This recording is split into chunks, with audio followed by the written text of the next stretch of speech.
Bom, eu acho que o esporte sempre teve uma plasticidade, uma questão do movimento dos corpos que faz com que ele tenha uma dinâmica de espetáculo muito grande. O futebol, especialmente, é muito plástico e nada mais natural do que um personagem, do que um ator desse espetáculo, que ele ganhe também uma reprodução midiática fora do próprio meio do futebol. Isso que acontece hoje com jogadores que você citou, como o Messi, o Cristiano Ronaldo. Talvez o grande divisor de águas nesse cenário tenha sido o David Beckham, né, uma década antes. Mas os jogadores em 40, em 50 já tinham também um protagonismo midiático por meio das revistas, né? Não havia televisão até então, mas por meio das revistas, por meio dos jornais. Então eles eram pequenas celebridades nos moldes, nos parâmetros do que havia na época, não é?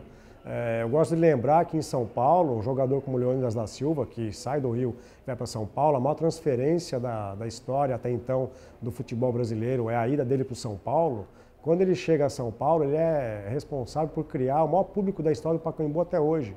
O Pacaembu tem hoje um público ali de 40 mil pessoas, mas há registros de que havia quase 70 mil pessoas no Pacaembu para a estreia dele com a camisa do São Paulo.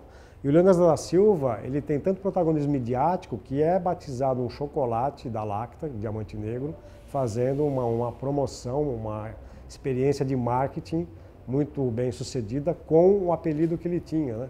Eu não sei dizer para você se o apelido era dele, ele emprestou para o chocolate, ou se foi o chocolate que sugeriu o apelido. Acho que ele é que emprestou o apelido do Diamante Negro para um chocolate que durante muito tempo teve uma presença constante nas prateleiras dos nossos bares, mercearias, bombonières, etc. Então vejam, eu estou falando de um episódio que aconteceu há 70 anos, mais ou menos, 80 anos, em que o jogador já tinha essa presença midiática muito forte.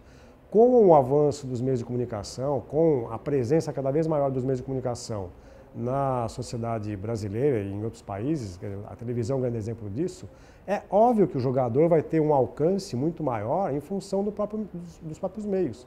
A televisão brasileira hoje está instalada em praticamente todos os domicílios brasileiros, então é muito fácil alguém que esteja no sertão do Nordeste, no meio de uma cidade na Amazônia, ter acesso ao que acontece num jogo na Europa, num jogo no Maracanã, e ver ali aquela figura que está sendo transmitida para todo mundo por meio de uma imagem.